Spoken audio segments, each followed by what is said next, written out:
Welcome, dear listener, to a journey like no other. As you settle into your cozy bed, let your mind drift to a distant time and place, to the golden sands and shimmering Nile of ancient Egypt. Perhaps you're winding down after a long day, seeking a little escape and adventure before drifting off to sleep. Or maybe you're already tucked beneath the covers, ready to be lulled by the whispered tales of long ago. Wherever you may be, I'm so glad you've chosen to join me tonight. Before we begin our story, as is tradition with our community of nocturnal historians, I'd love to know where in the world you're listening from and what time of day it is for you. Feel free to leave a comment and let me know. And if you enjoy this kind of calm, cozy storytelling that blends history with imagination, be sure to subscribe so you never miss an episode. Now make yourself comfortable, take a slow, deep breath, and let me gently guide you back through the ages. Back to a civilization that has captured imaginations for centuries with its enduring monuments, its golden treasures, and its godlike kings known as pharaohs. Tonight, you'll embark on an extraordinary thought experiment. What would life be like if you, yes you, woke up one morning as one of the greatest pharaohs to ever rule Egypt, Ramesses the Great?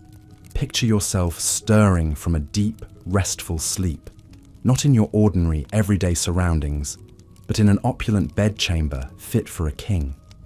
The first rays of sunlight filter through the stone windows, warming your face as your eyes flutter open. A smile spreads across your lips as you stretch out in your plush bed, adorned with the finest linens Egypt has to offer. You breathe in the desert air, tinged with the scent of lotus blossoms and fragrant oils. Though still early, the palace is already humming with activity as servants, attendants, and officials bustle about, ready to fulfill your every command.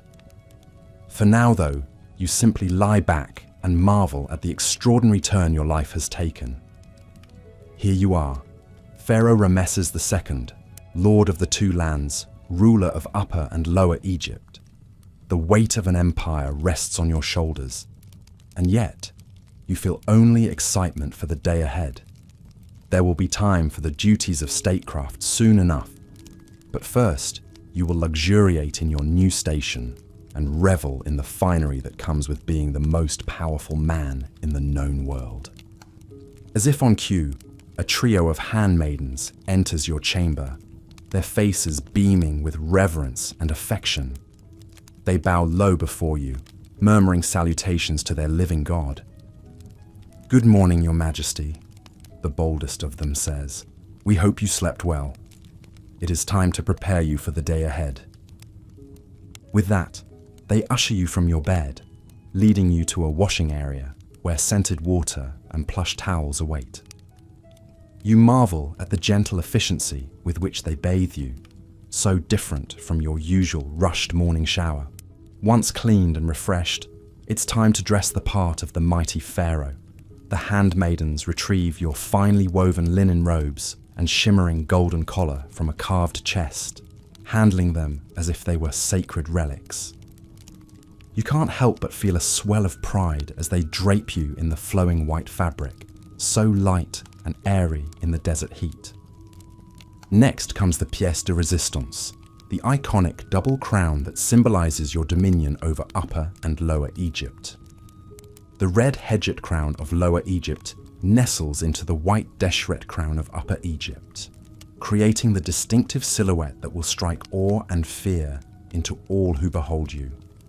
As the handmaidens affix the crown to your head, adjusting it just so, you feel a new sense of power and purpose wash over you. Finally, your face is skillfully lined with the signature kohl makeup that not only accentuates your features, but also serves as protection against the glare of the sun.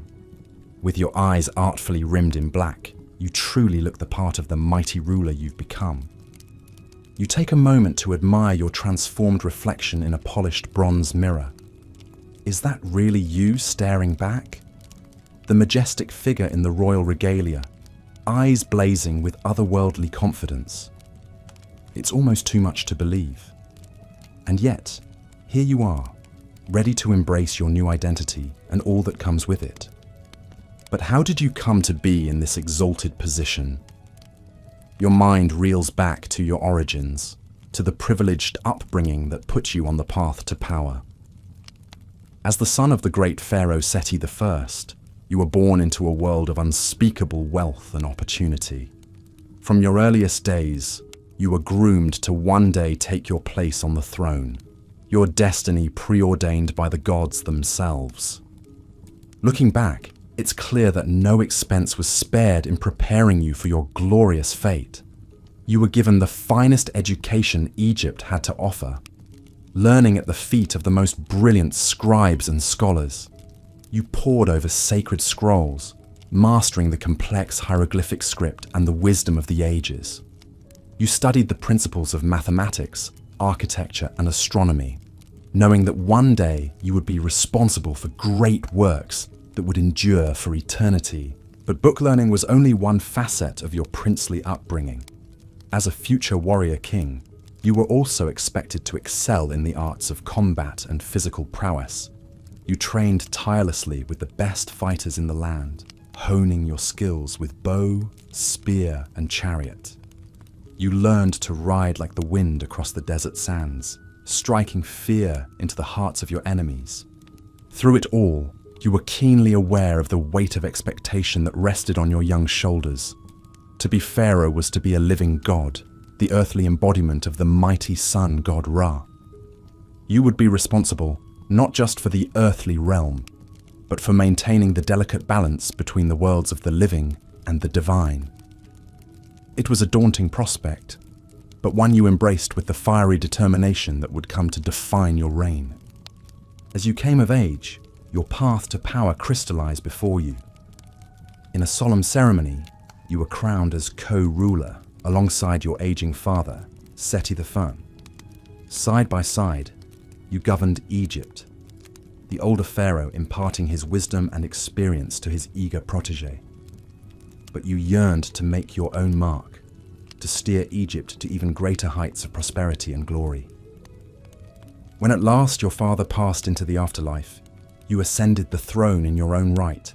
In an elaborate coronation ceremony, you were anointed with sacred oils, adorned with the gleaming regalia of kingship, and presented to your subjects as their new divine ruler. As the crowds roared their approval and the priests chanted your praises, you felt an almost unearthly sense of purpose settle over you. This was your destiny, your birthright, and you would not squander it. From that day forward, you ruled Egypt as Pharaoh Ramesses II, a king whose name would echo through the ages.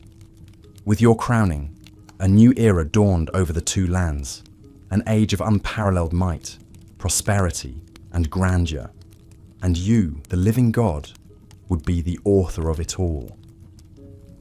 As the handmaidens make their final adjustments to your regalia, you let the memories of your glorious rise wash over you. Every challenge overcome, every triumph hard won, they have all led to this moment, to your new life as the supreme ruler of the world's greatest civilization. With a nod of satisfaction at your reflection, you turn to face the day ahead. There will be petitioners to hear, decrees to make, monuments to plan. The affairs of the kingdom await your guiding hand. But for all the duties that weigh on you, you cannot suppress a thrill of excitement. For you are the Pharaoh, the morning and the evening star. And your story is only just beginning. To be continued. As the morning sun climbs higher in the cloudless sky, its rays filtering through the palace's alabaster windows grow brighter, signaling the true start of your day as Pharaoh. A gentle knock at the door rouses you from your final moments of repose. Enter, you call out, your voice still thick with sleep. Your most trusted advisor, Paiser, steps into the chamber and bows low. My king, the day's affairs are in order and await your wise judgment. You nod in acknowledgement, knowing that ruling Egypt is a relentless responsibility that waits for no man. not even a living god like yourself. Swinging your legs over the side of the gilded bed, your feet sink into plush-woven rugs imported from lands far beyond Egypt's borders, a testament to your kingdom's wealth and reach. You stretch languidly, feeling the satisfying pull in your muscles, still honed and powerful despite the many years since your days as a warrior prince. Your team of attendants flows into the room in a well-rehearsed dance, each with a specific role in preparing you to greet your subjects. Some carry fine linens and intricately embroidered robes, others bear trays laden with glittering gold and lapis lazuli jewelry. First, you are escorted to a cedar basin filled with fresh, flower-scented water. Using soft cloths, the servants gently wash the night's slumber from your skin, taking care not to splash even a drop onto the polished limestone floors. Once cleansed, you are draped in a crisp white shendit kilt, its pristine linen so finely woven it's almost translucent. Next comes a resplendent robe dyed a rich shade of turquoise, the vibrant hue a symbol of your connection to the life-giving Nile. Your dresses clasp an array of exquisite jewelry around your neck, wrists and biceps, wide collars of gold inlaid with carnelian and malachite, strands of luminous pearls, and cuffs engraved with protective hieroglyphs. Each piece has been painstakingly crafted by the most skilled artisans in the land, their beauty rivaled only by the sacred objects adorning the god's own statues. But it is not mere adornment that marks your divine status. It is the sacred rituals your servants now perform, their every gesture imbued with deep reverence. One attendant steps forward with a jar of coal, using a delicate ivory wand to line your eyes with the dramatic black cosmetic. This not only accentuates your already commanding gaze, but also invokes the fierce beauty of Horus, the falcon-headed god whose all-seeing eyes guard the throne of Egypt. Another servant anoints your limbs with precious oils, their earthy, spiced scents mingling in the air. Cedar from Lebanon, frankincense from Punt, myrrh from Nubia. These fragrant unguents are as much a display of Egypt's prosperity as they are a sensual indulgence. Finally, it is time for the ultimate symbol of your authority, the double crown of Upper and Lower Egypt. An attendant solemnly approaches, carrying the hedjet, the regal white bowling pin-shaped crown of Upper Egypt. With utmost care, he places it upon your brow before adding the deshret, the conic red crown of Lower Egypt, nesting them together to form the shent, the towering